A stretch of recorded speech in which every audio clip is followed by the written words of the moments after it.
সকলে আমরা দরুদ শরীফ পড়ি। আল্লাহুম্মা সাল্লি আলা মুহাম্মাদিন ওয়া আলা আলি মুহাম্মাদ কামা সাল্লাইতা আলা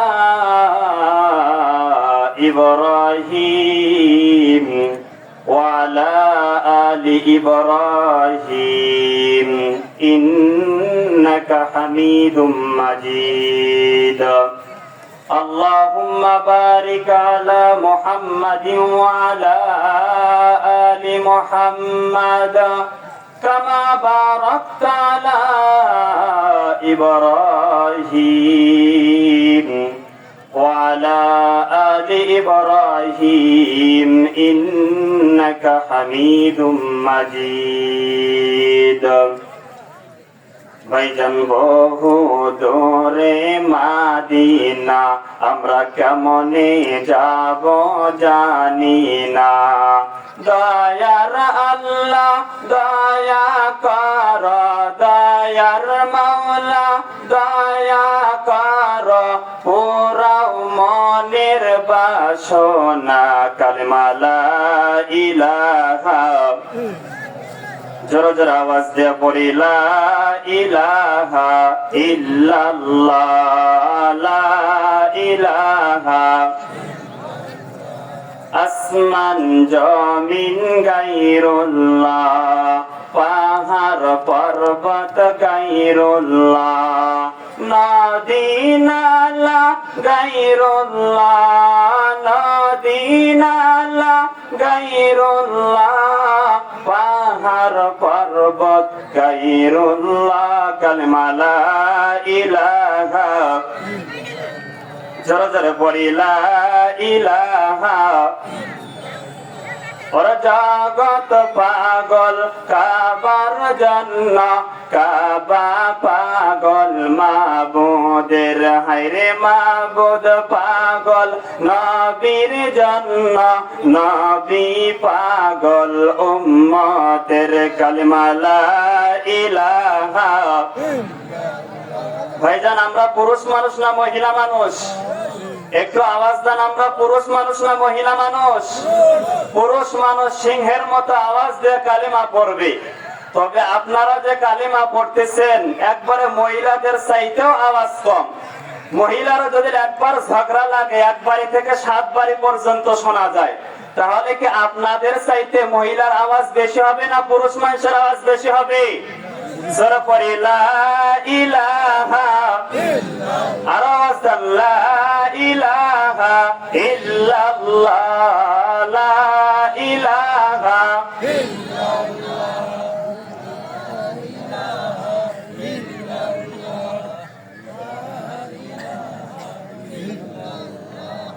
লা ইলাহা ইল্লাল্লাহ, লা ইলাহা।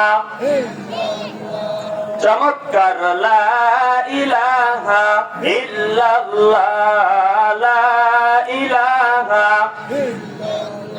ভাইজান বহু দূরে মাদিনা, আমরা কেমনে যাব জানি না।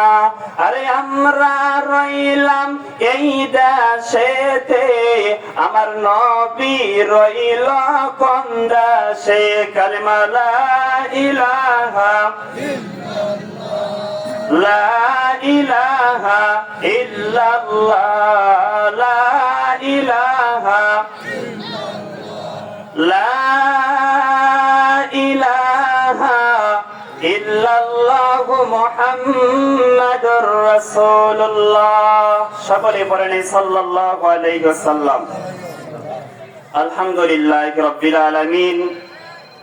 জামিয়া হুসাইনিয়া মদিনাতুল উলুম মাদ্রাসার উদ্যোগে তৃতীয় বার্ষিক ওয়াজ মাহফিলের সম্মানিত সভাপতি সাহেব আলহাজ জনাব মোহাম্মদ দিলওয়ার হোসেন সাহেব, আলীনগর, বারাকাল্লাহু ফি হায়াতি। সকলে পড়ে আল্লাহুম্মা আমিন। আজকের মাহফিলের সহ-সভাপতিত্ব করবেন জনাব মোহাম্মদ আসাদুল ইসলাম সাহেব, বারাকাল্লাহু ফি হায়াতি। সকলে পড়ে আল্লাহুম্মা আমিন। আজকের মাহফিলের সম্মানিত প্রধান অতিথি অধ্যাপক মাওলানা মোহাম্মদ নজরুল ইসলাম লেবু সাহেব, বারাকাল্লাহু ফি হায়াতি, বাংলাদেশ জামাত ইসলামী মনোনীত এমপি পদপ্রার্থী গাইবান্ধা ৩, পলাশবাড়ি সাদুল্লাহপুর।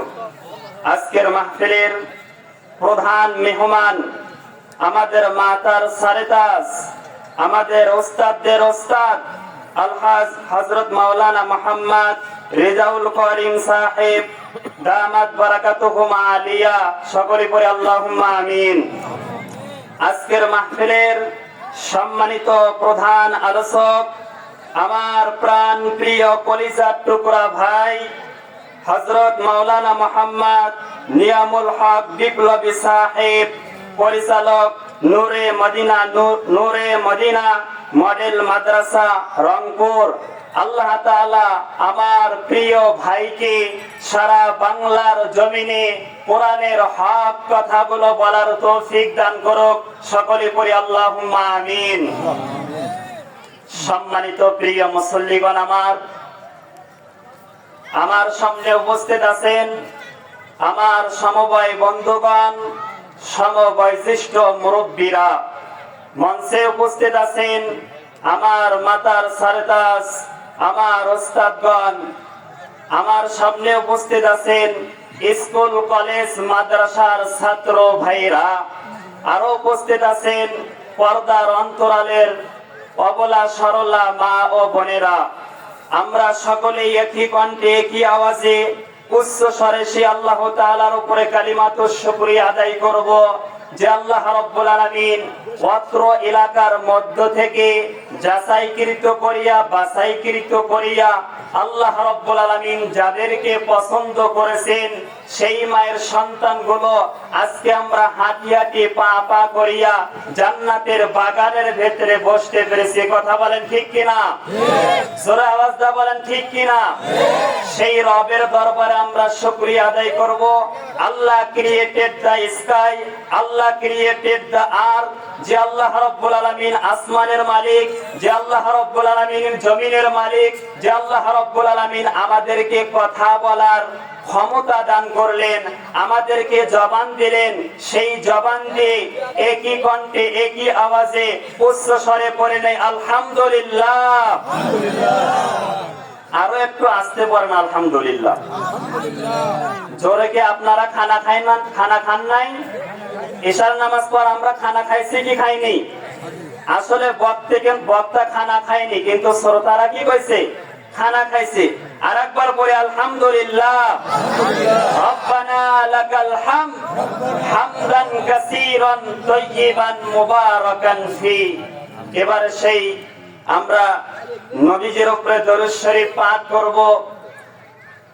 আমি সংক্ষিপ্তেই বলে দেই, যেই নবী দুনিয়ার জমিনে না আসলে এক কথায় বলা যায় আল্লাহ রাব্বুল আলামিন পৃথিবী সৃষ্টি করত না, আসমান জমিন চন্দ্র সূর্য নক্ষত্র কোনো কিছুই সৃষ্টি করত না, এমনকি আপনাকে আমাকেও সৃষ্টি করত না। দেখেন আপনার আমার কপালটা কত ধন্য। রব্বুল আলামিন যেই নবীকে সৃষ্টি করলেন, দুনিয়া বানাইলেন, আবার ওই নবীর উম্মত হিসাবে আমাদেরকে পৃথিবীর জমিনে পাঠাইছেন। বলেন না আলহামদুলিল্লাহ। সেই নবীর উপর আমরা সকলেই সংক্ষিপ্ত আকারে দরুদ শরীফ পাঠ করি।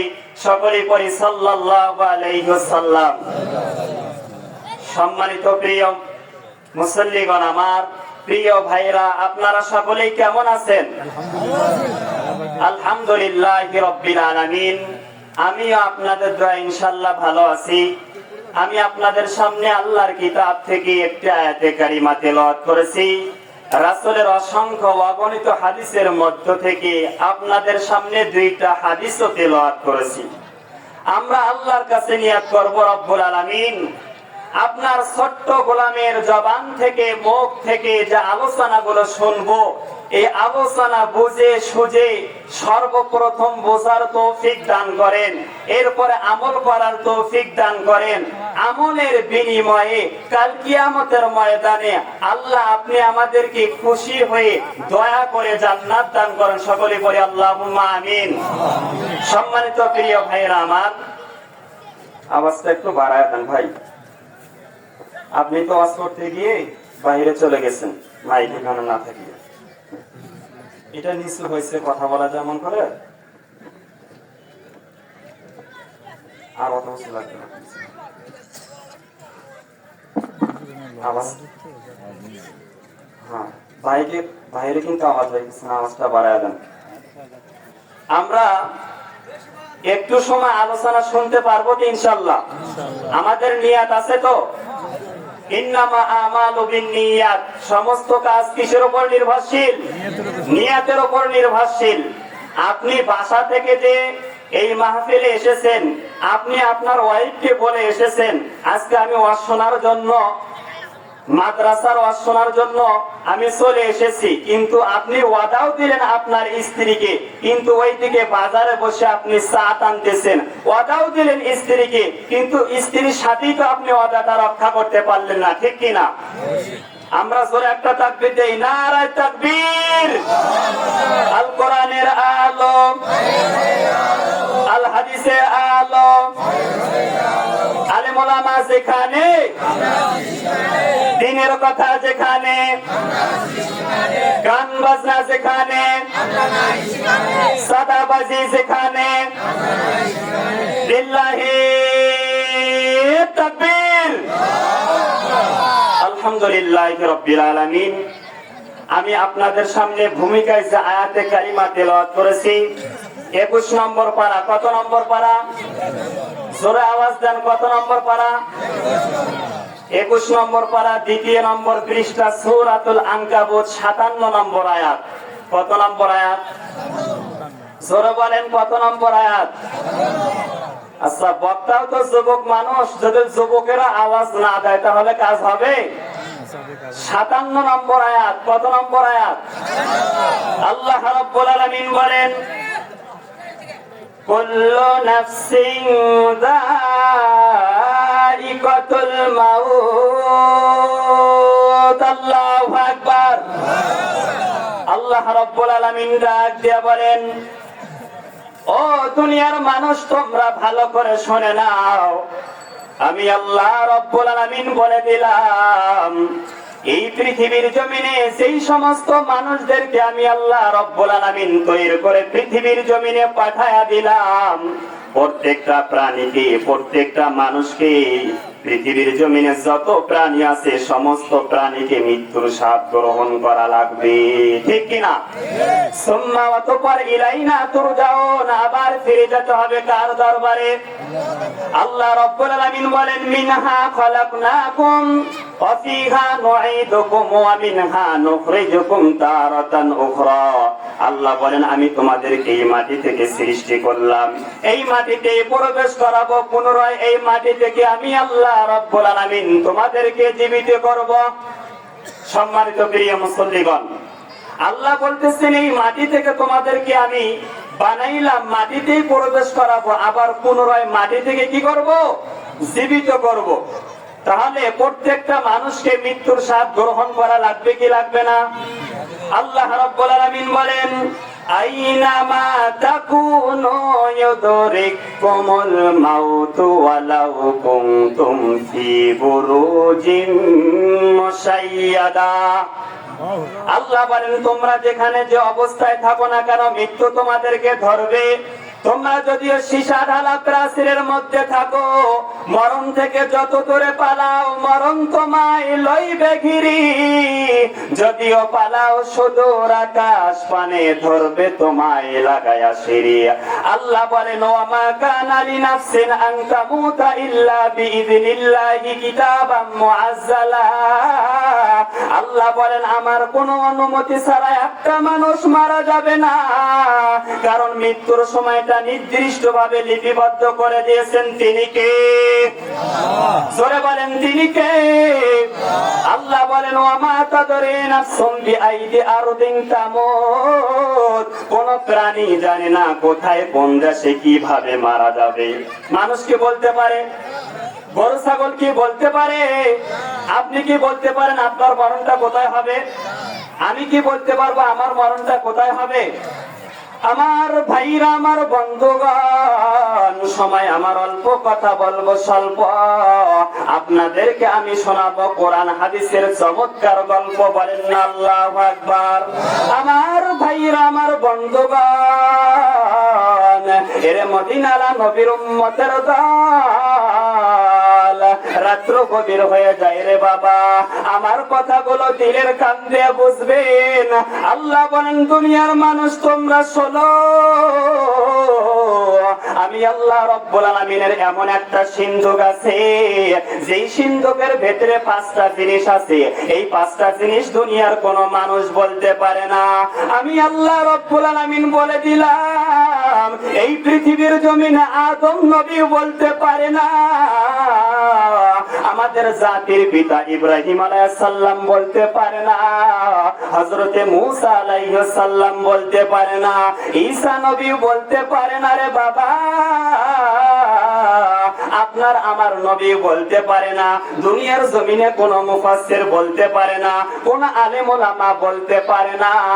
আল্লাহ বলেন 5টা জিনিস আমি ব্যতীত দুনিয়ার কোন মানুষ বলতে পারেন না। জোরে জোরে বলেন সুবহানাল্লাহ। 5টা জিনিস আমরা শুনবো। 1 নম্বরে কিয়ামত কবে হবে, দুনিয়ার কোন মানুষ বলতে পারবে। 2 নম্বরে রহমতের বৃষ্টি কোথায় কোন জায়গায় পড়বে আপনি আমি বলতে পারবো। আমরা সবাই আসমানের দিকে তাকায় দেখতেছি, এই বৃষ্টি সাদুল্লাহপুর পড়বে পড়বে ভাব, বৃষ্টি আসলো বুঝি হঠাৎ করে আপনাদের সাদুল্লাহপুরের বৃষ্টি আমাদের পীরগঞ্জের মাটিতে পড়ে গেল। এটা করতে পারেন কে? জোরে বলেন কে? 3 নম্বরে নারীর গর্ভে সন্তান ছেলে না মেয়ে জানেন কে? এখন আপনারা বলতে পারেন হুজুর, দুনিয়ার জমিনে মনা আসার আগেই তো দাদু ভাই বলে, বাবাই বলে, মা বলে, নানা বলে, আজকে আমার কিছুদিন পর আমাদের ঘরের ভেতর নতুন অতিথি আসবে, তার নাকি নাতি হবে। কি হবে? যদি নাতনি হয় তাহলে মন খারাপ করে। আল্লাহ বলেন দুনিয়ার মানুষ, তোমরা যখন গবেষণা করার পর আমি আল্লাহ যখন তৈরি করে দিলাম, হাত দিলাম, পা দিলাম, নাড়াচাড়া করতেছে, এরপরে না তোমরা কম্পিউটারের মাধ্যমে দেখে দেখে বলো ছেলে না মেয়ে, এরপরে ভুল হয় কি হয় না? কিন্তু 4 মাস আগে কি কেউ বলতে পারছে? 4 নম্বরে রেজেকের মালিক কে? জোরে বলেন কে? আমার রেজেক কোথায় আছে কেউ কি বলতে পারবে? রিজিক যেখানে আছে বান্দা হেঁটে হেঁটে সেখানে যাবে। বলেন না সুবহানাল্লাহ। 5 নম্বরে বান্দার মরণ কোথায় আছে, কোথায় মারা যাবে, কোন প্রাণী কেউ বলতে পারবে? ছোট্ট একটা এক্সাম্পল দেই।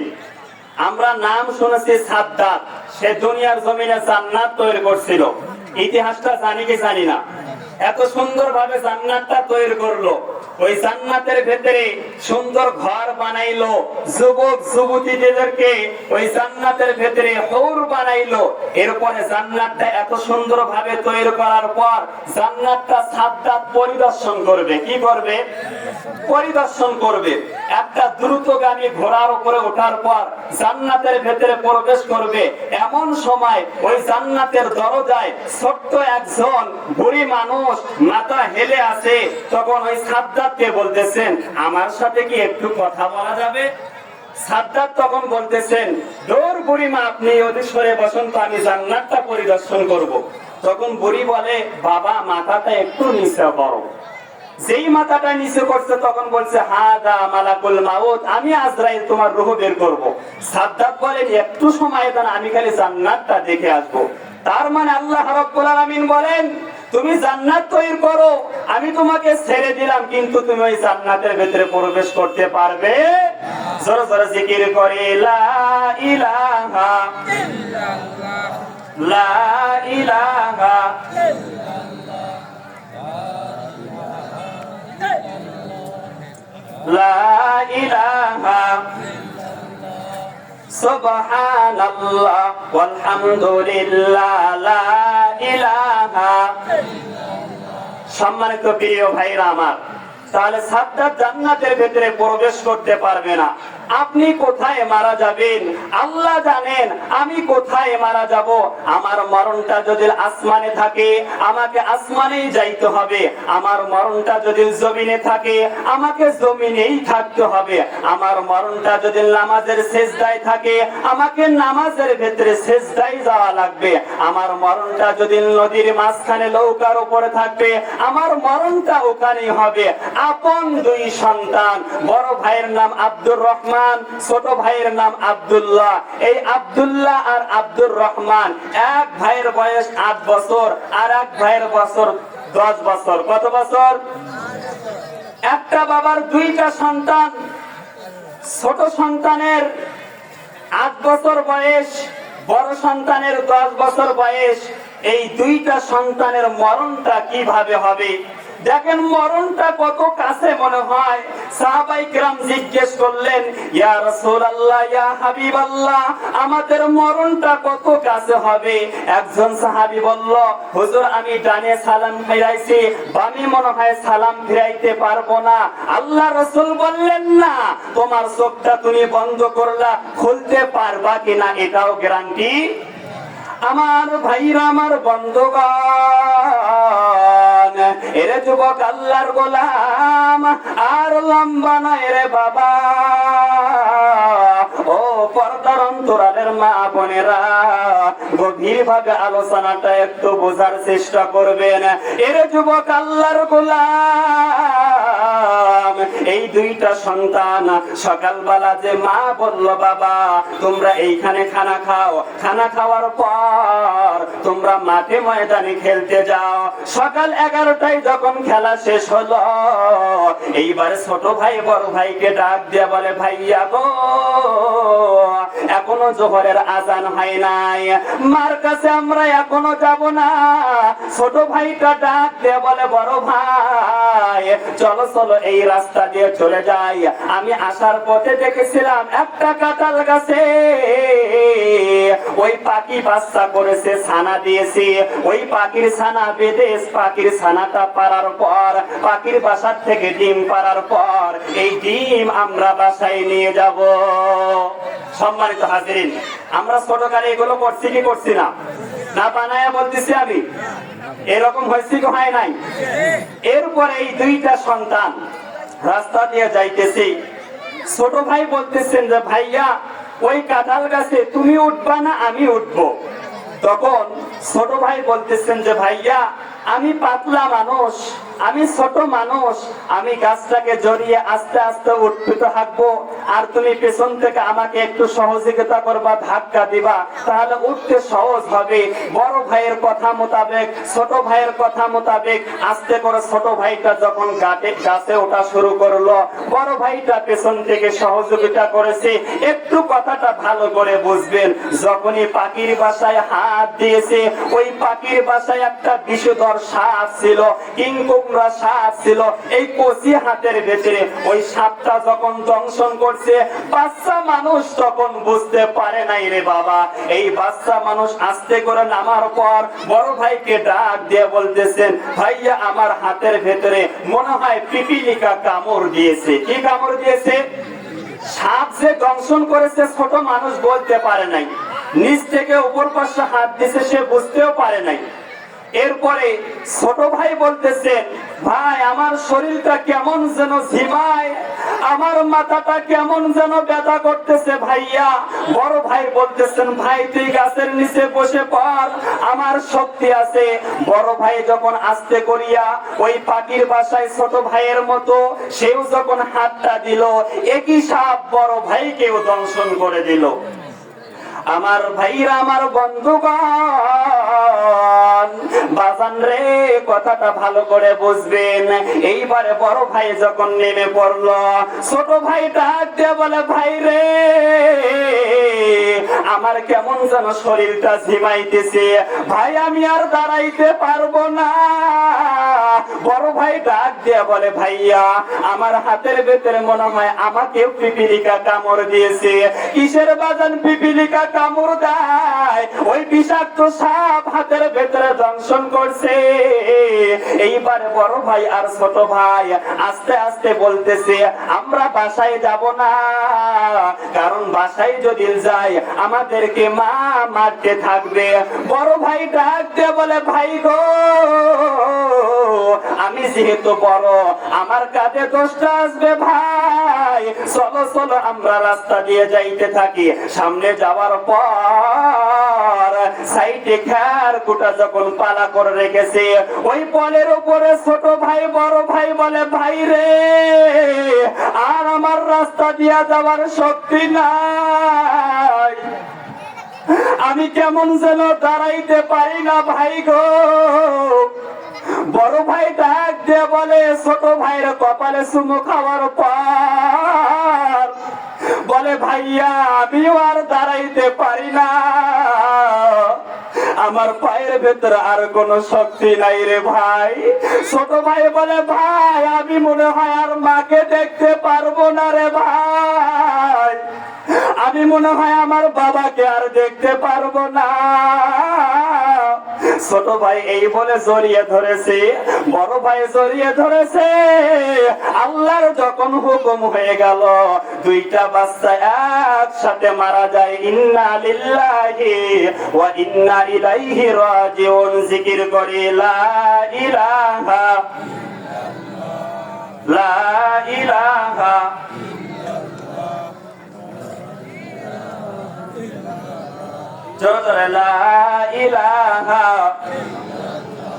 সম্মানিত ভাইয়েরা আমার, আলোচনা কি খারাপ লাগতেছে? লিল্লাহি তাকবীর। এইবারে দুইটা ছোট ভাই মারা গেল, দুনিয়ার কেউ বলতে পারে না, কিন্তু মার মনে ধাক্কা লেগেছে কিনা? কথা বলেন, মার মনে ধাক্কা লেগেছে কিনা?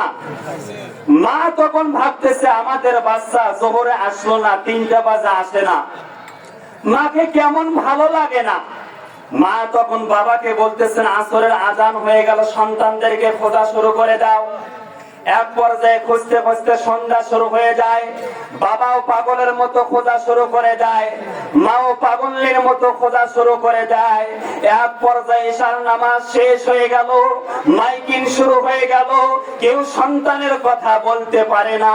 সবাই বলে এত সুন্দর চেহারা, এই সন্তান দুটো কোথায় গেল? বাবাই রাত্রে বেলায় লাইট নিয়ে খোঁজা শুরু করে দিয়েছে। হঠাৎ করে লাইটের আলোটা ওই খেরের উপরে যখন চলে গেল, সন্তানের কাপড়ের উপরে পড়ে গেল। বাবাই দৌড় দিয়ে তাকায়া দেখে দুইটা সন্তান বড় ভাই ছোট ভাইকে এমন ভাবে জড়িয়ে ধরেছে, দুইটা সন্তান তার মারা গেছে। বাবাই ডাক দিয়ে বলতেছেন, আল্লাহ আসমানটা মনে হয় আমার মাথার উপরে পড়ে গেল, বাবার কোনো শেষ নাই, মারও কোনো হুঁশ নাই। বলেন তো এইভাবে আল্লাহ রাব্বুল আলামিন মানুষের মরণ দিয়েছে, আসার একটা সিরিয়াল আছে, যাবার কি কোনো সিরিয়াল আছে?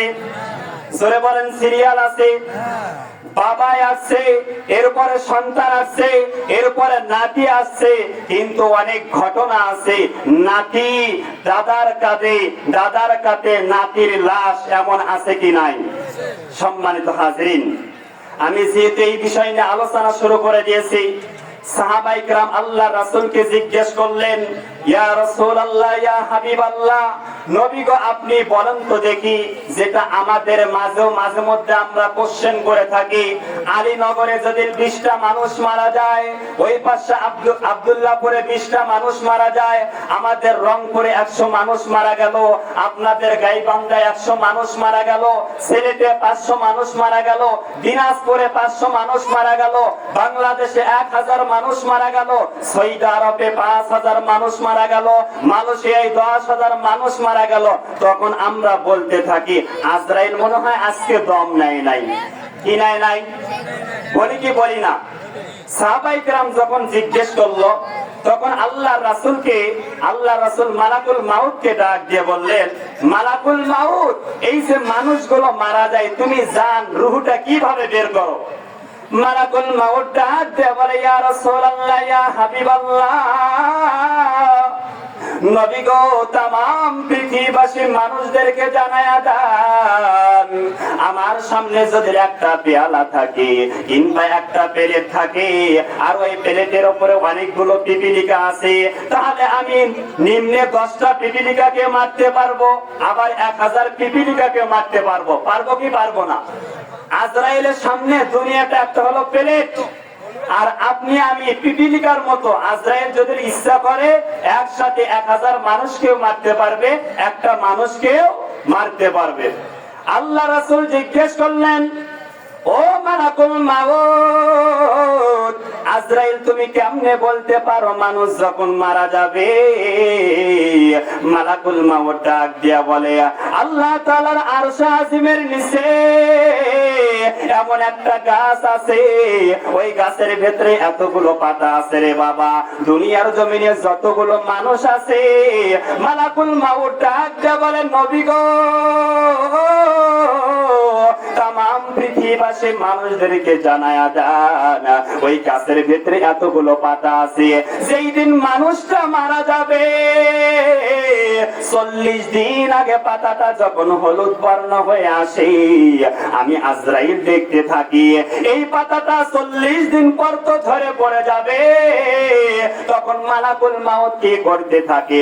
ওই মানুষের সামনে চলে আসে, ওই মানুষকে বলতে থাকে, বাবা, তোমার মাত্র 40 দিন বাকি আছে, এখনো নামাজ ধরো, এখনো রমজান মাসে রোজা রাখো, এখনো হকের পথে থাকো রে বাবা।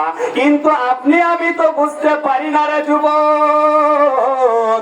এরপরে ওই মালাকুল মাউত বলতে থাকে, আল্লাহর ফেরেশতা বলতে থাকে, তোমার বাকি আছে 35 দিন, তোমার বাকি আছে 30 দিন, তোমার বাকি আছে 20 দিন, এই রকম বলতে বলতে মাত্র যখন বাকি থাকে 3 দিন, কয়দিন? জোরে বলেন, কয়দিন? মালাকুল মাউত তখন বলতে থাকে, তোমার 3 দিন বাকি আছে, জীবনে শুধুমাত্র তুমি আর একটা জুমার নামাজ পাবা, একটা তাফসীরুল কোরআন মাহফিল পাবা, যাও যাও জলদি করে কোরআনের মাহফিলে বসে আসো।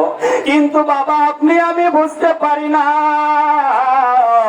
এর যুবক ভাই, আল্লাহর গোলাম, যেই দিন একদিন বাকি থাকে, তখন ফেরেশতা বলতে থাকে, বান্দা জীবনে কোনোদিন নামাজ পড়লি না, তোর জীবনে শুধুমাত্র যোহরের নামাজটা বাকি আছে রে বাবা, আজকে যোহরের নামাজটা আদায় কর।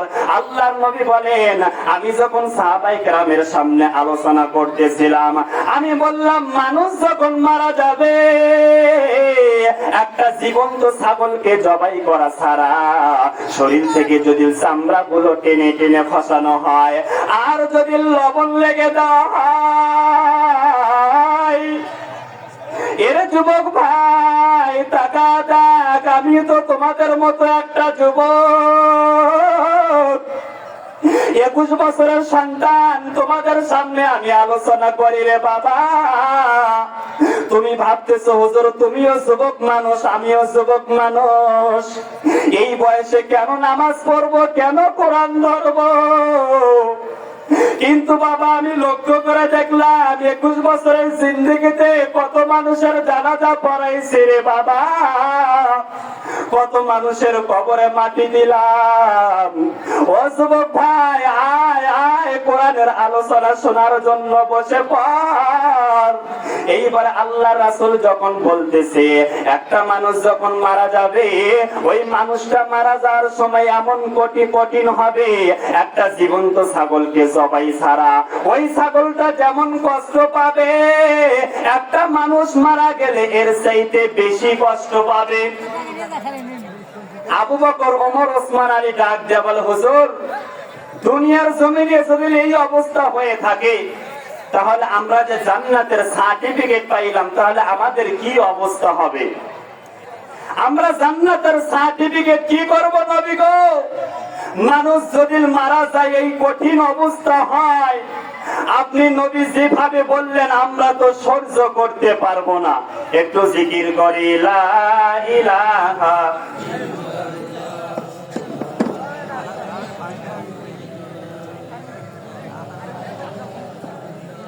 লা ইলাহা ইল্লাল্লাহ লা ইলাহা।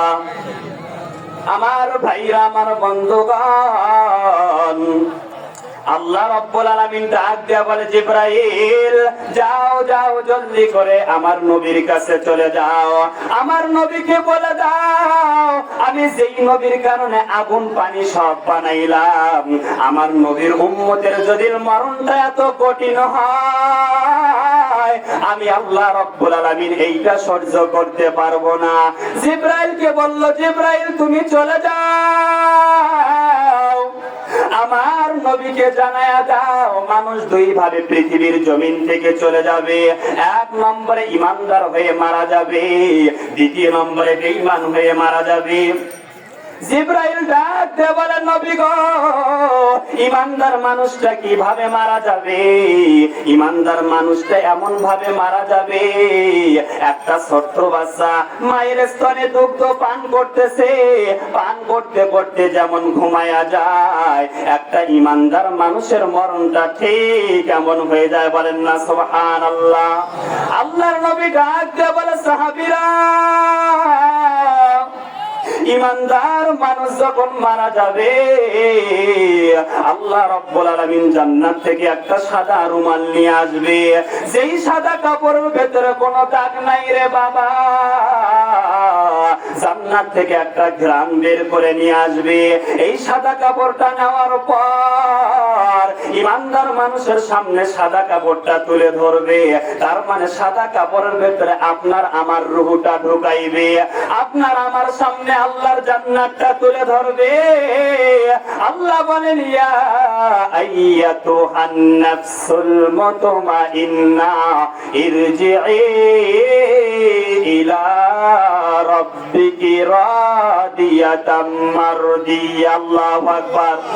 ফাদখুলি ফি ইবাদি ওয়াদখুলি জান্নাতি। আল্লাহু আকবার। আল্লাহ রাব্বুল আলামিনের ফেরেশতারা ডাক দিয়ে বলবে, ও প্রশান্ত আত্মা তুমি বের হয়ে আসো, ও জান্নাতি আত্মা তুমি বের হয়ে আসো। এরপর ইমানদার মানুষের রূহটা যখন বের করে নিয়ে গেল রে বাবা, কিন্তু যেই মানুষটা বেঈমান নাফরমান নাস্তিক হবে, যেই মানুষটা কোনোদিন নামাজের ধারে আসলো না, যেই মানুষটা কোনোদিন রোজা রাখলো না, যেই মানুষটা কোনোদিন মা বাবার খেদমত করলো না, যেই মানুষটা যেই দিন মারা যাবে ওই দিনও নামাজ পড়লো না, যেই মানুষটা সপ্তাহে একদিন জুমার নামাজ আদায় করলো না, এইবারে বেঈমান মানুষের পালা। এই বেঈমান মানুষের সামনে জাহান্নামের ফেরেশতারা চলে আসবে রে বাবা। এই বেঈমান মানুষের সামনে জাহান্নামের ফেরেশতা বলবে, বান্দা আয় আয়। আল্লাহ রাব্বুল আলামিন যোহরে ডাক দিয়েছে, ফজরে ডাক দিয়েছে, আসরে ডাক দিয়েছে, মাগরিবে ডাক দিয়েছে, তোমাকে ইশায় ডেকেছে, জুমার দিনে ডেকেছে, শবে বরাতে ডেকেছে, শবে কদরে ডেকেছে, দুই ঈদের দিনে ডেকেছে। বান্দা তুমি আসো নাই, বান্দা দুনিয়ার জমিনে পরীক্ষা দেওয়ার জন্য তোমাকে পাঠাইছে। ও বদকার রূহ তুমি বের হয়ে আসো। কিন্তু এই বেঈমান মানুষের রূহটা বের হতে পারবে না রে বাবা, রূহটা যখন পালাইতে থাকবে। কিন্তু হাদিসের ভিতরে পড়েছে, আজরাইল যখন এই রূহটাকে ধাপ করে ধরবে, রূহটাকে ধরার পর এমন জোরে একটা টান মারবে, আপনার আমার শরীরের রক্ত, আপনার আমার শরীরের রগগুলো তছনছ হয়ে যাবে। আমাদের একজন শায়েখ আলেম বলে, লাঠির ভেতরে আলকাতা লাগানোর পর এই লাঠি দ্বারা যদি তুলার ভেতরে আঘাত করা হয়, তুলাগুলো যেমন ছিঁড়ে ছিঁড়ে আসে, বেঈমান মানুষের রূহটাকে যখন টান দেবে, বেঈমান মানুষের রগগুলো ছিঁড়ে তছনছ হয়ে যায়। বলেন না নাউজুবিল্লাহ।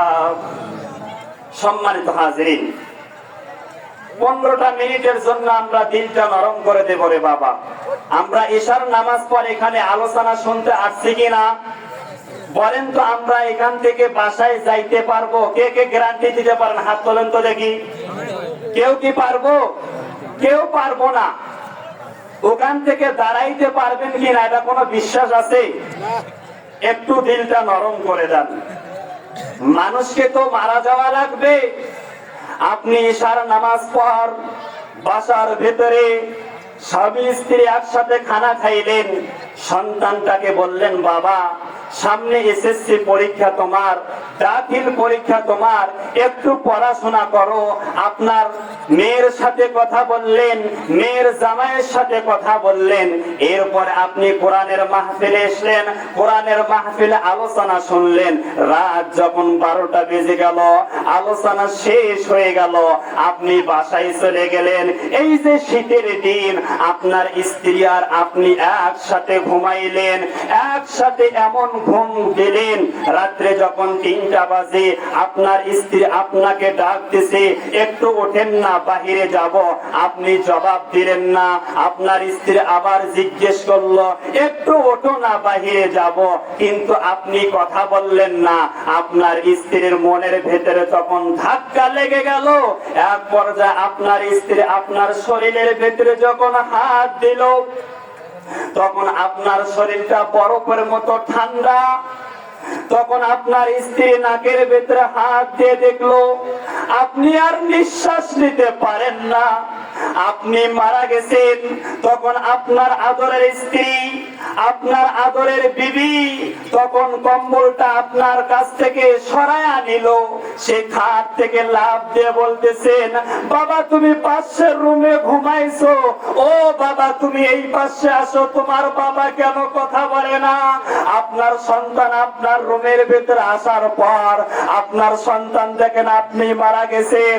আপনার সন্তান বলতেছেন যে বাবা আমাকে তো ঈশার নামাজ পর তুমি উপদেশ দিলা, বাবা আমার সামনে এসএসসি পরীক্ষা, তুমি তোমার মেয়ের সাথে, মেয়ের জামাইয়ের সাথে কথা বললা, বাবা তুমি এই মায়া লাগাইয়া তুমি কি আজকে আমাদের মাঝ থেকে বিদায় নিলে রে বাবা? আমার ভাইরা, আমার বন্ধুগণ, রাত্র 3টা বেজে যায় রে বাবা। এই 3টার সময় আপনার বাড়িতে কান্নার আওয়াজ। ও পর্দার অন্তরালের মা বোনেরা, কথাটা ভালো করে বুঝবেন রে মা। রাত্রে 3টায় যখন বেজে গেল, আপনার বাড়িতে কান্নার আওয়াজ। পাশের মানুষগুলো বলে ওদের বাসায় কেন রাত 4টায় কান্না চলে? পাশের বাড়ির মানুষগুলো আপনার বাড়িতে চলে আসলো।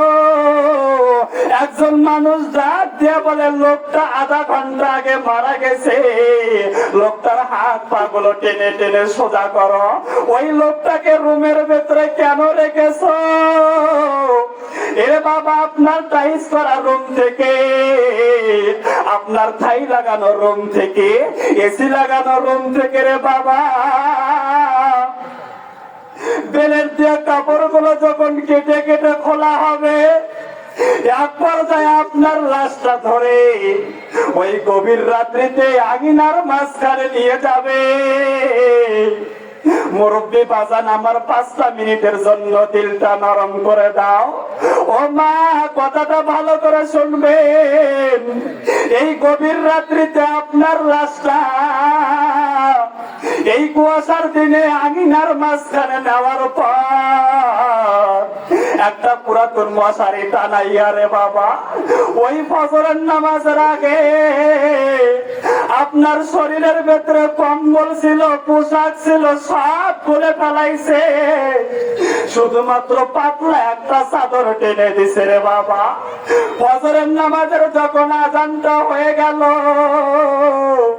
আজানের পর মসজিদের ভেতরে মাইকিং হয়ে গেল, অমুকের ছেলে অমুক মারা গেছে রে বাবা। এই যে ফজরের নামাজের পর আপনার বাড়িতে সবাই দলে দলে মানুষ আসতেছে।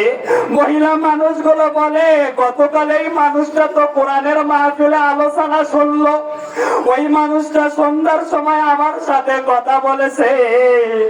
এক ভাই হাত ধরে বলে, রে ভাই, ঈশার সময় একসাথে চা খাইলাম, তুই কিভাবে বিদায় নিলি রে ভাই? সকাল 7টা যখন বেজে যায়, আপনার জামাই চলে আসলো, আপনার বাড়ির মানুষগুলো বের হয়ে আসলো। আপনার ভাতিজা বলে, আপনার ছেলে বলে, জলদি করে আমাদের ওই জায়গার ভেতরে চলে যাও। একদল মানুষ বাঁশ কাটার জন্য চলে যায়, আর একদল মানুষ সাদা কাপড় নেওয়ার জন্য দোকানে আসলো।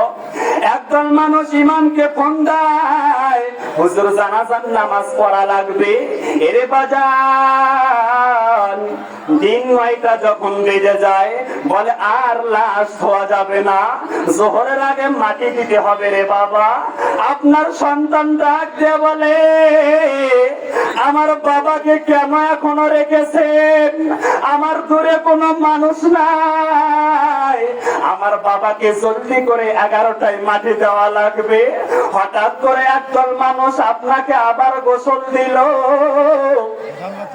এর যুবক আল্লাহর গোলাম 9টা বাজার পর 3টা কাপড় যখন নিয়ে আসলো, এমন একটা খাট আপনার বাড়িতে নিয়ে আসছে রে ভাই, সেই খাট ঢুকলে শুধু খাট বের হয় না, একটা মানুষকে আজীবনের মন বের করে নিয়ে বের করে। বলেন না, জিকির করে লা ইলাহা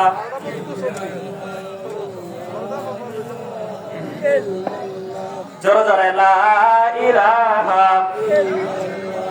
লা ইলাহা। আমার ভাইরা, আমার বন্ধুগণ, এইবারে যখন সকাল 9টা বেজে গেল, মহিলা মানুষগুলো আস্তে আস্তে সরে গেল। পুরুষ মানুষরা যখন সাদা কাপড় পরিয়া মাথার ভেতরে টুপি দেওয়ার পর বলে, জলদি করে কাপড়ের কাপড় পরাও। পুরুষ মানুষ হইলে 3টা কাপড় পরায়, মেয়ে মানুষ হইলে 5টা কাপড় পরায়। আপনাকে 3টা কাপড় পরানোর পর এমন ভাবে চকলেটের মতো মোড়াইল, কিন্তু মৃত মানুষটা ভাবতেছে, আমি মনে হয় স্বপ্নে দেখতেছি, আমি মনে হয় মারা যাই নাই। আবার ভাবতেছে, আল্লাহ গো, আমার স্বপ্নটা কেন এত বড় লম্বা? হঠাৎ করে যখন আপনাকে 3টা কাপড় পরাইল রে বাবা, ওই খাটের ভেতরে তোলার পর এক পর্যায়ে আপনার ছেলে ধরলো, আপনার ভাই ধরলো, আপনার জামাই ধরলো। ধরার পর ওই খাটিয়াটা যখন কাঁধে নিল রে বাবা, তখন আপনি ভাববেন মহিলা মানুষ গেল জোরে জোরে কান্না করে। বাড়ি থেকে যখন বের হয়ে আসলো, মহিলা মানুষগুলো ভাববেন এরা সবাই পর। এইবারে খাটের পিছে পিছে যখন পুরুষ মানুষরা যাওয়া শুরু করলো, এইবারে যখন জানাজা শুরু হয়ে যায়, জানাজা শেষ হয়ে গেল, আপনাকে যখন একটা কবরস্থানের ভেতরে নেওয়া হয়, বাড়ির পিছনে ভিটার কানিতে কবরস্থানে নেওয়ার পর আপনি তাকায় দেখবেন, আল্লাহ এত বড় একটা গর্ত দেখা যায়। এই কবর কার জন্য খনন করেছে? 3টা মানুষ হঠাৎ করে কবরের ভেতরে নামলো রে বাবা। 3টা মানুষ অপরিচিত কোন মানুষ না।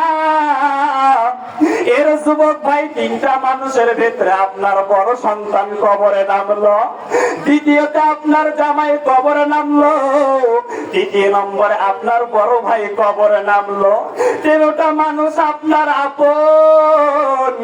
আপনি ভাববেন 3টা মানুষ মনে হয় আমার সাথে চলে যাবে। এই 3টা মানুষ নামার পর হাতগুলো যখন বেড়ে দেবে রে বাবা, আপনার লাশটাকে কোলের ভেতরে নেওয়ার পর এই লাশটাকে যখন কবরে রাখবে, হঠাৎ করে আপনার ছেলে উঠে যায়। মানুষটা ভাববে 2টা মানুষ আমার এখনো সাথে আছে, কিন্তু বড় ভয় লাগবে। হঠাৎ করে আপনার জামাইও কবর থেকে উঠে গেল। আপনি বলবেন এরা আমার সবাই পর, আল্লাহ গো আমার সাথে কে যাবে?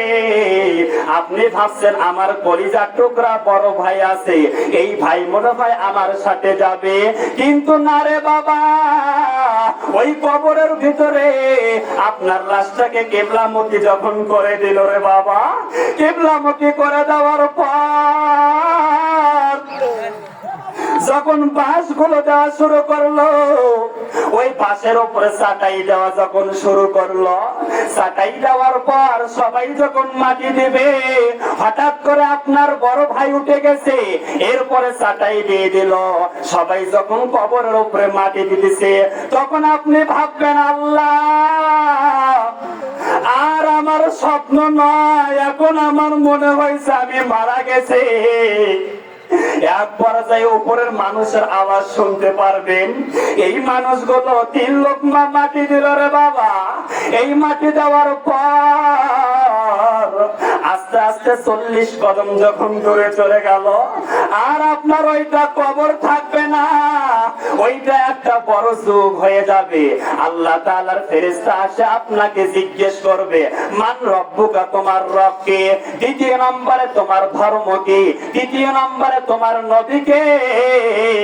আপনি যদি ঈমানদার হয়ে থাকেন, আপনি যদি আল্লাহকে রব বলে মানেন, ওই কবরের ভিতরে প্রবেশ করার পর ওই দেখা যায় কবরস্থান, ওই আমাদের ঘর, ওইখানাতে থাকতে হবে সারাটা জীবন ভর।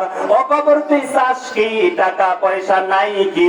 সুদ আমি খাই না, মুমিন বান্দা পাই না, একটা যদি পাই অমনে ধরে জান্নাতে পাঠায়। আল্লাহু আকবার।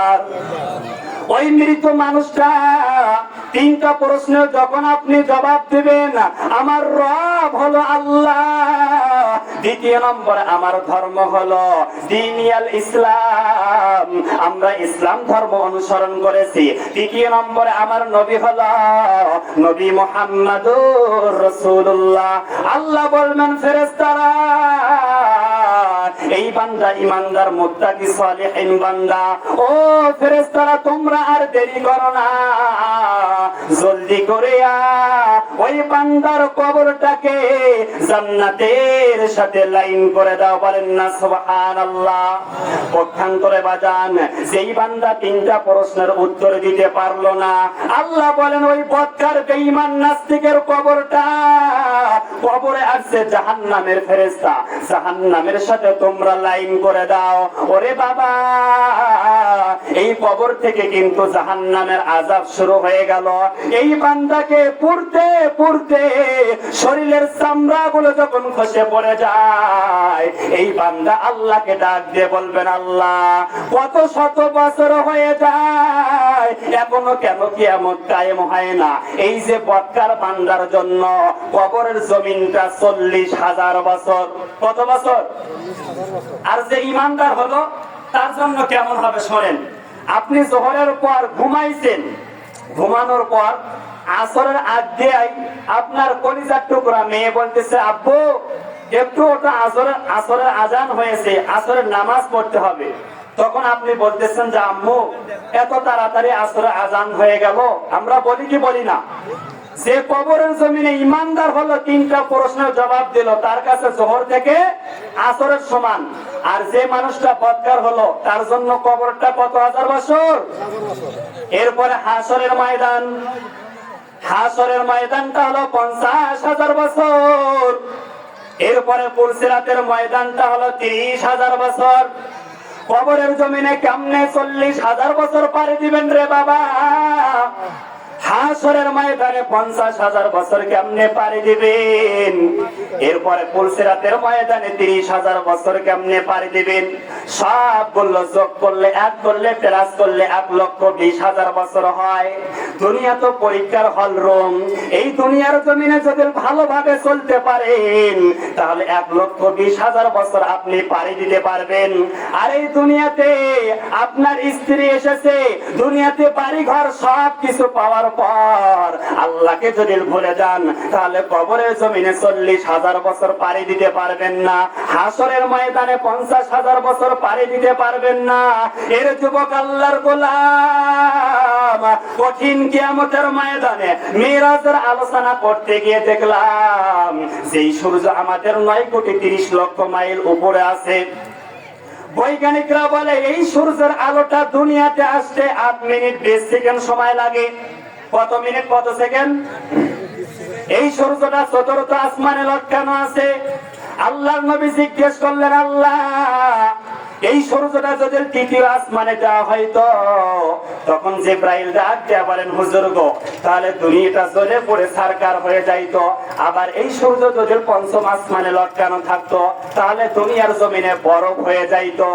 এই সূর্যটা সেই কঠিন কিয়ামতের ময়দান মানুষের মাথার উপরে আসবে রে বাবা, জমিনটা তামা হয়ে যাবে, মানুষের জিহ্বাটা নাভি পর্যন্ত নেমে আসবে।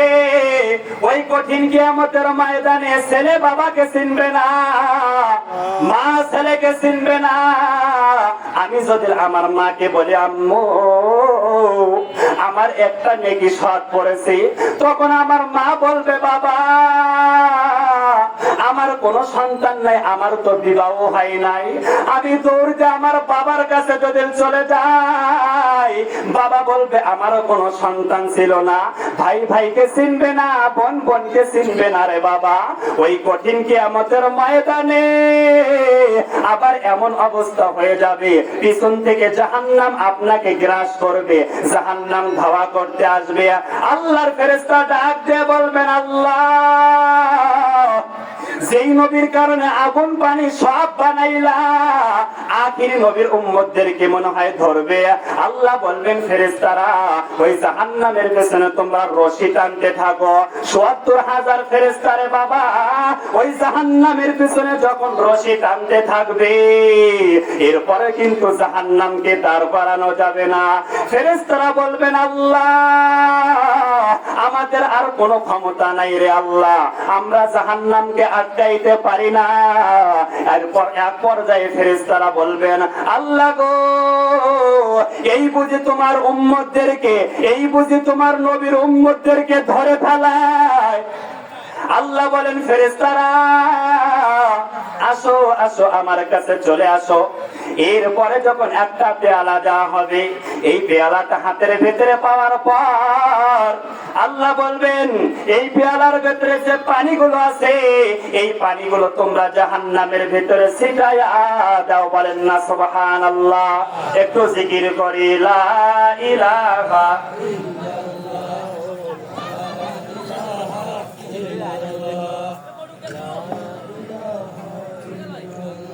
লা ইলাহা। আমার ভাইরা, আমার বন্ধুগণ, এর মদিনার নবীর উম্মতের দল, আর আমি আলোচনা বাড়াবো না রে বাবা। এইবারে ফেরেশতারা আল্লাহকে ডাক দিয়ে বলবেন, আল্লাহ ৭০,০০০ ফেরেশতা জাহান্নামকে দাঁড় করাইতে পারেনি। আল্লাহ তুমি কোন পানি দিয়েছো, যেই পানি দেওয়ার কারণে জাহান্নাম লক্ষ কিলোমিটার দূরে যায়। বলেন না সুবহানাল্লাহ। ফেরেশতা বলে, আল্লাহ এইটাকে আবু হায়াতের পানি দিয়েছেন, এইটাকে জমজম কূপের পানি দিয়েছেন, আল্লাহ এইটাকে হাউজে কাউসারের পানি দিয়েছেন। আল্লাহ বলবেন, ফেরেশতারা না না না, এইটা আবু হায়াতের পানি না, এইটা জমজম কূপের পানি না, এইটা দুনিয়ার কোন পানি না। যেই বান্দা বান্দি কোরআনের আলোচনা শোনার পর আমি তাকায় দেখলাম অনেক মুরব্বী মানুষ চোখ দিয়ে পানি ফেলাইতেছে, এই পানিটা বৃথা যাবে না রে বাবা।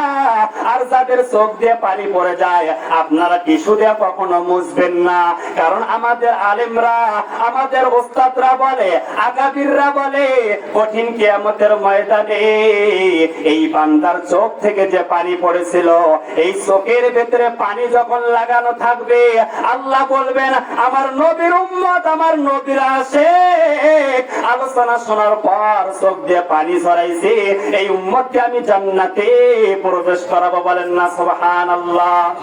এর যুবক আল্লাহর গোলাম, ওই কঠিন কিয়ামতের ময়দানে আল্লাহ বলবেন, আমতাজুল ইয়াউমা আইয়ুহাল মুজরিমুন।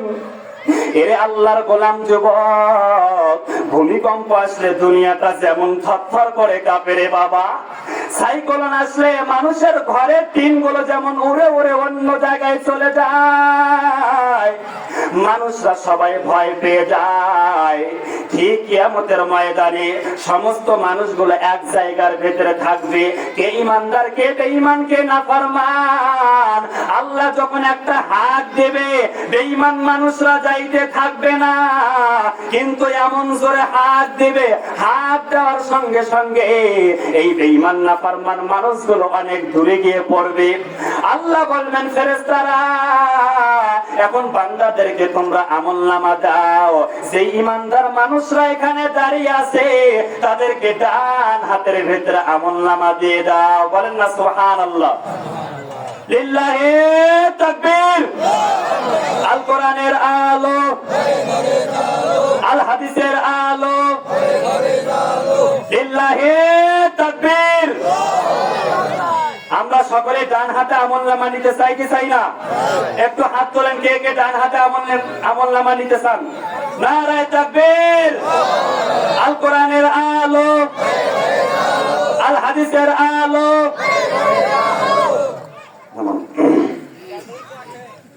আমার ভাইরা, আমার বন্ধুগণ, এইবারে ডান হাতের ভেতরে আমলনামা দেওয়া হবে।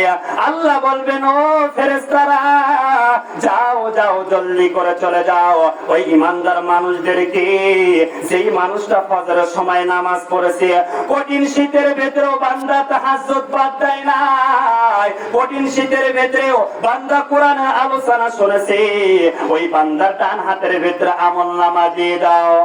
আল্লাহ বলবেন ফেরেশতারা আর বদকার মানুষদেরকে বাম হাতের ভেতরে আমলনামা দিয়ে দাও। এইবারে ফেরেশতারা আমলনামা যখন নিয়ে যাবে আল্লাহ বলবেন ফেরেশতারা ওই বদকার মানুষের সামনে সরাসরি বাম হাতের ভেতরে আমলনামা দাও না, কারণ আমি আল্লাহ ফজরে ডাক দিয়েছিলাম পাই নাই, জোহরে ডাক দিয়েছিলাম পাই নাই, রমজান মাসে ডাক দিয়েছি পাই নাই, জুমার দিনে ডাক দিয়েছি পাই নাই, কোরআনের মাহফিলে ডাক দিয়েছি পাই নাই। আমি আল্লাহ বারবার বলেছি বান্দা তুই তোর মাকে মা বলে ডাকো, আমি আল্লাহ বাধা দেই না। তোমার আব্বুকে আব্বু বললে ডাকো, তোমার দাদাকে দাদু বলে ডাকো, সবাই যেমন খুশি হয়। মাঝে মাঝে আমি আল্লাহকে যদি আল্লাহ বলে ডাকতাম আমি আল্লাহ রব্বুল আলামিন খুশি হয়ে যাইতাম। বলেন না সুবহানাল্লাহ। আল্লাহ বলবেন ফেরেশতারা ওই বদকার বান্দাটাকে ধরো। এইবারে বদকার বান্দাটাকে ধরার পর আল্লাহ বলবেন বুকটাকে ফার করো রে বাবা। এরে যুবক, একটা জীবন্ত মানুষকে ধরার পর যদি বুকটাকে ফার করা হয় কতই না কষ্ট হবে রে বাবা। আল্লাহ বলবেন ফেরেশতারা তোমরা কেন দেরি করতেছো, যাও যাও জলদি করে চলে যাও। ওই বান্দা তো আমি আল্লাহকে কোনোদিন রব বলে ডাকে নাই, আল্লাহ বলে ডাকে নাই। আমি আল্লাহ তাদেরকে এত ক্ষমতা দিলাম, এত ধন সম্পদ দিলাম, দুনিয়ার পিছে পিছে ঘুরতে ঘুরতে আমি আল্লাহকে ভুলে গেছি। ওই বেঈমান বান্দাকে ধরো। এইবারে বেঈমান বান্দাকে ধরার পর বুকের ভেতরে যখন বাম হাতটা ঢোকা দেবে, পেছন থেকে ধরে যখন টান দেবে রে বাবা, আল্লাহ বলবেন ও ফেরেশতারা এরপরেও তোমরা আমলনামা দাও না। বলে আল্লাহ এখন যদি পিছনে আমলনামাটা দে, ওই পাপিষ্ঠ বান্দার চেহারা তো সামনে আছে, আল্লাহ গো কেমনে পড়বে? আল্লাহ বলেন ওই বেঈমান নাফরমান নাস্তিকের গর্দান ধরে মুখটার ভেতরে এমন জোরে আঘাত করো, এরপরে পেছনের দিকে যখন মুখটা ঘোরা দেবে আপনি এইবারে আপনি যখন আমলনামা পাইবেন, এইবারে ওই মানুষটা বদকার মানুষটা আমলনামা নিয়ে দেখবে আল্লাহ আমার জিন্দেগিতে কোনো সওয়াব দেখা যায় না। আল্লাহ গো গভীর রাত্রিতে গুনাহ করেছিলাম, আমার মাও বলতে পারে না, আমার বাবাও বলতে পারে না, আল্লাহ গুনাহটা এখানে ঝকঝকা দেখা যাইতেছে। আল্লাহ বলবেন ওই বদকার মানুষের যখন বাম হাতের ভেতরে আমলনামা দেওয়া হবে, এই বদকার মানুষের বাম হাতের ভেতরে যখন আমলনামা দেওয়া হবে, আমার ভাইরা আমার বন্ধুগণ বলেন তো আমরা ডান হাতের ভেতরে আমলনামা নিতে চাই না বাম হাতের ভেতরে আমলনামা নিতে চাই? বলেন কোন হাতের ভেতরে? সকলে আমরা জিকির করি লা ইলাহা ইল্লাল্লাহ।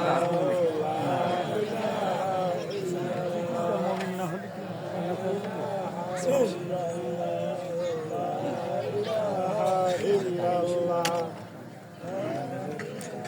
জোরে লা ইলাহা ইল্লাল্লাহ, লা ইলাহা, জোরে জোরে লা ইলাহা।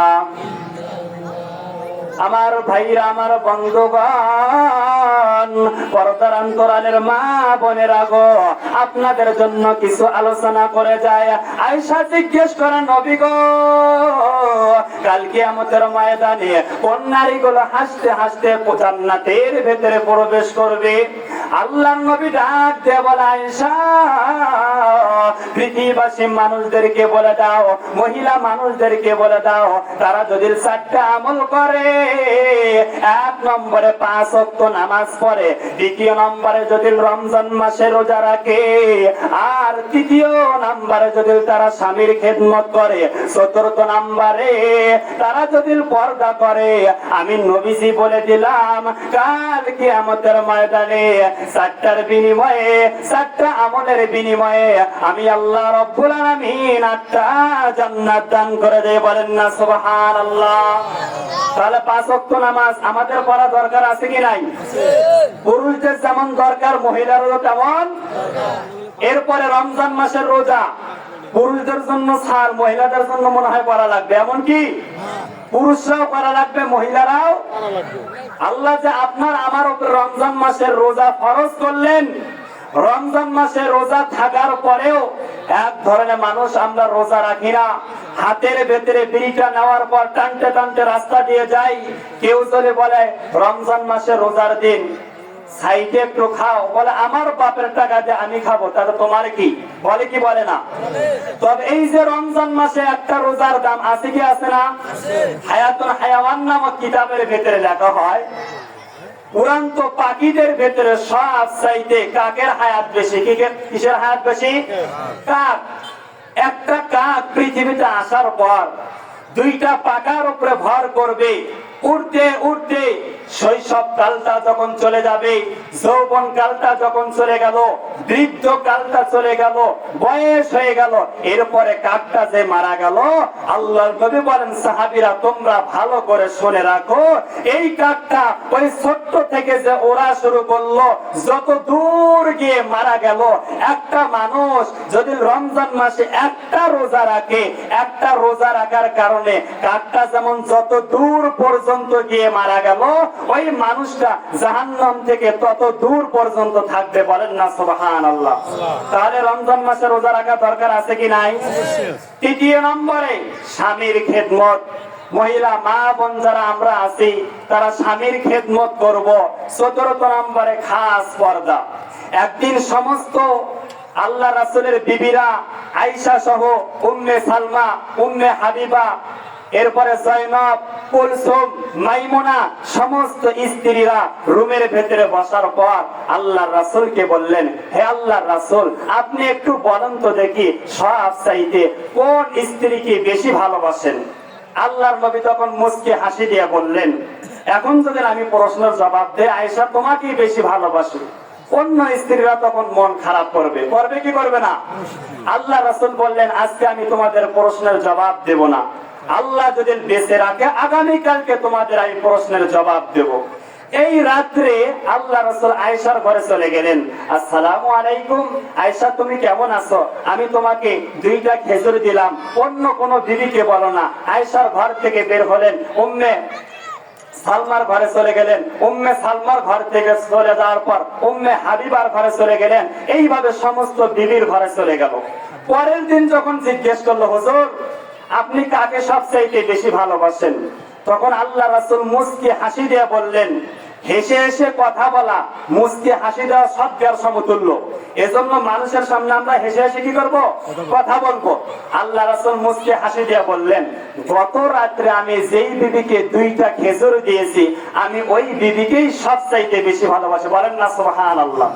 আয়েশা উম্মে সালমাকে ধাক্কা দিয়ে বলে, আমাকেই বেশি ভালোবাসে। উম্মে সালমা উম্মে হাবিবাকে ধাক্কা দিয়ে বলে, আরে আমাকেই তো বেশি ভালোবাসে। 9 জন স্ত্রী বলে, আমাকেই তো বেশি ভালোবাসে। কিন্তু কথাটা কি রেখেছে? হাজী সাহেব বলল কথাটাকে গোপন রেখেছে আর সব স্ত্রীদেরকে বলছে তুমি কাউকে জানো বলো না, আমি তোমাদেরকে 2টা খেজুর দিছি। এই মজলিসে কিংবা আরেক দিনের ঘটনা, আল্লাহ রাসূল সমস্ত বিবিদেরকে তার খেদমত ভাগ করে দেবে। আয়েশা বলেন, আমি তোমার একজন কুমারী স্ত্রী, রমণী সুন্দরী স্ত্রী, হে আল্লাহ রাসূল, আপনি যে খেদমত গুলো বন্টন করে দিতেছেন, আমি আপনার কাছে একটা খেদমত চেয়ে নেব, গোসল করার খেদমত। বলেন না সুবহানাল্লাহ। আয়েশা বললেন, হুজুর আপনি কি খেদমতটা দেবেন? আমার ভাইরা, আমার বন্ধুগণ, এইবার আল্লাহর নবী ডাক দিয়ে বললেন, ওগো আয়েশা, তুমি আমার গোসল করার খেদমতটা কেন নিতে চাও? আয়েশা ডাক দিয়ে বলেন, নবী গো, আমার নিজের চোখে দেখা, আমি কেন আপনার গোসল করার খেদমতটা নিতে চাই? ও পর্দার অন্তরালের মা বোনেরা, আলোচনাটা ভালো করে বোঝার চেষ্টা করবেন রে মা। আয়েশা বলেন, নবী, আমি তাকায় দেখলাম আপনি একদিন যখন গোসল করার জন্য চলে গেলেন, দুনিয়ার মানুষ যখন গোসল করে তাদের অঙ্গ ধৌত করা পানির ভেতরে কোনো না কোনো ময়লা থাকে, কিন্তু নবী আপনি যখন গোসল করতেছেন আমি তাকায় দেখলাম, আল্লাহু আকবার, আপনার অঙ্গ ধৌত করা পানির ভেতরে কোনো ময়লা নাই। আবার যেই পানিগুলো দুনিয়াতে পড়তেছে কেমন যেন পানিগুলো চিকমিক করে জ্বলতেছে। বলেন না সুবহানাল্লাহ। আল্লাহর নবী ডাক দিয়ে বলে, আয়েশা, এই জমিনটা হলো পবিত্র, আল্লাহর নবীরা হলো পবিত্র, যেই জায়গার ভেতরে পানিটা পড়ে পানিটাও পবিত্র। আয়েশা ডাক দিয়ে বলে, নবী কানি শেষ না, আমি তাকায় দেখলাম আপনি যখন গোসল করেন হঠাৎ করে জমিনটা ভাগ হয়ে গেল। 2 ভাগ হওয়ার পর আপনার অঙ্গ ধৌত করা পানিগুলো যখন মাটির ভিতরে চলে যায়, আবার হঠাৎ করে তাপ করে জমিনটা একখানে লেগে যায়। বলেন না সুবহানাল্লাহ। নবীজি ডাক দিয়ে বলে, আয়েশা, তুমি ভালো করে শুনে নাও, পৃথিবীর জমিনে বিভিন্ন রাষ্ট্রে বিভিন্ন জায়গায় অনেক সময় তেলের অভাব হবে, ডিজেলের অভাব হবে, সোনা রূপার অভাব হয়ে যাবে, কিন্তু কোনদিন মদিনার মাটির নিচে সোনা রূপা তেলের অভাব হবে না। বলেন না সুবহানাল্লাহ। তার কারণ হলো আল্লাহ রাসূলের অঙ্গ ধৌত করা পানিগুলো যে মাটির নিচে চলে গেল, আল্লাহ রাব্বুল আলামিন এগুলোকে নিয়ামত বাড়ায়া দিয়ে তেল হবে, ডিজেল হবে, পেট্রোল হবে, সোনা হবে। বলেন না সুবহানাল্লাহ। আয়েশা বলতেছেন, হুজুর আমি এজন্যই তো গোসল করার খেদমতটা নিতে চাই। আল্লাহর নবী বললেন, আয়েশা, যাও যাও, আমি তোমাকে গোসল করার খেদমতটা দিয়ে দিলাম। আমার ভাইরা, আমার বন্ধুগণ, এইবারে যখন গোসল করার জন্য চলে যায়, লিল্লাহি তাকবীর, আল কোরআনের আলো, আল হাদিসের আলো, প্রধান অতিথির আগমন, প্রধান অতিথির আগমন, সাদুল্লাহপুরের পক্ষ থেকে, পশ্চিম ভবানীপুরের পক্ষ থেকে, লিল্লাহি তাকবীর।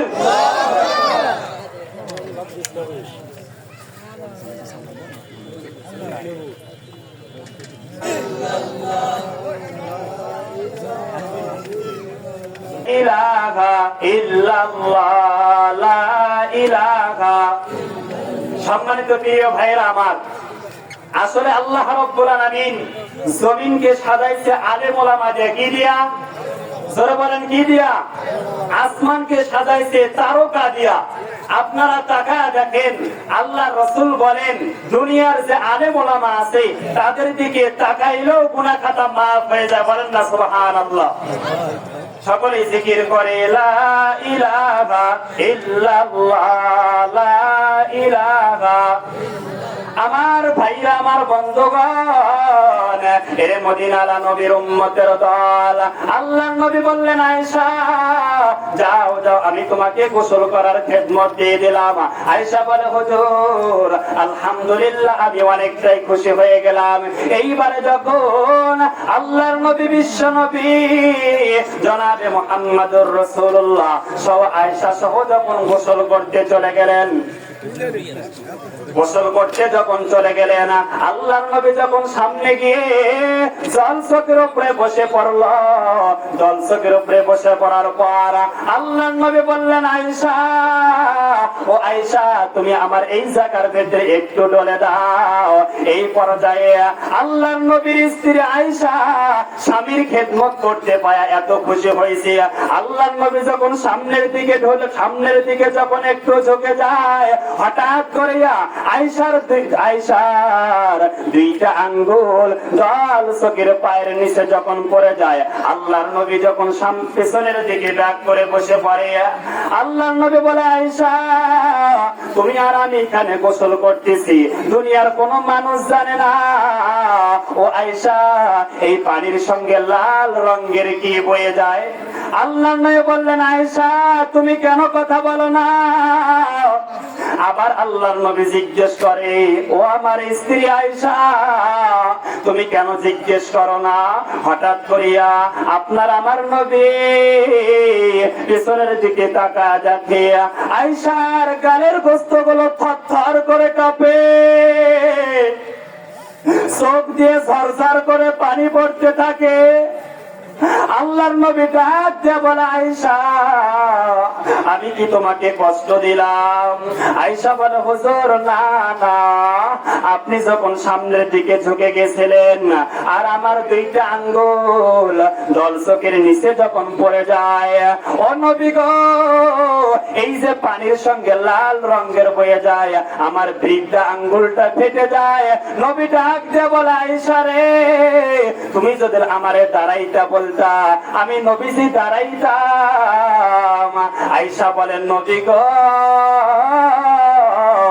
না না না, আমি কেন দাঁড়াইতে বলবো?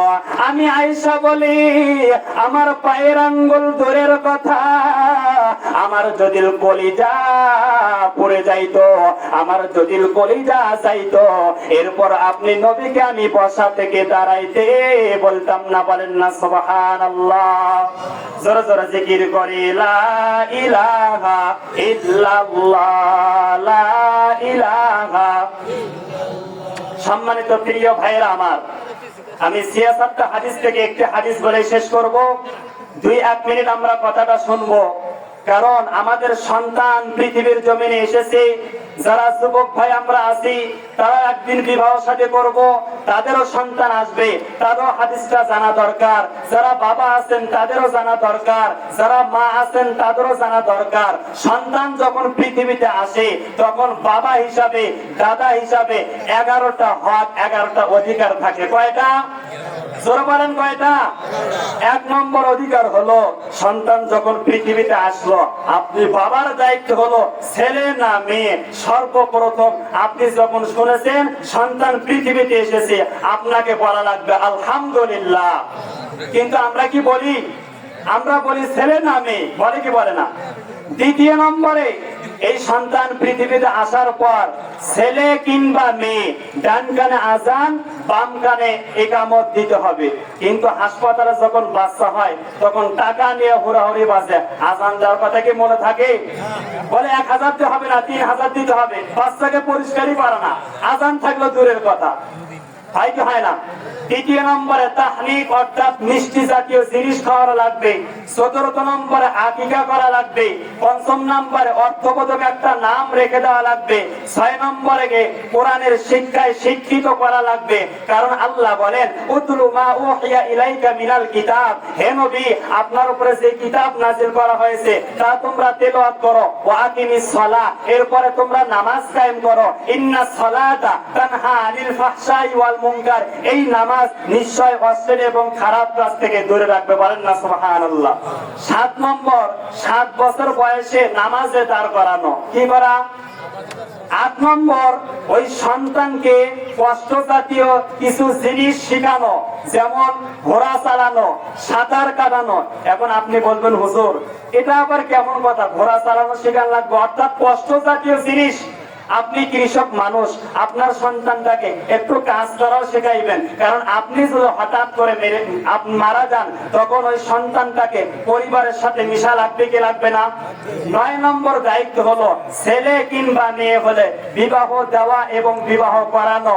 10 নম্বর দায়িত্ব হলো এই সন্তান, আপনার যে সম্পদ আছে সম্পদগুলো আপনাদের মাঝে বন্টন করা। 11 নম্বর দায়িত্ব তাদের জন্য দোয়া করা। এই 11টা দায়িত্ব আমরা পালন করতে পারবো তো ইনশাআল্লাহ? সম্মানিত হাজিরিন, আল্লাহ বলেন আকিমুদ্দিন ওয়ালা তাতাফাররাকু ফি, তোমরা দিন কায়েম করো, এই ব্যাপারে কোনো মত পার্থক্য করা যাবে না।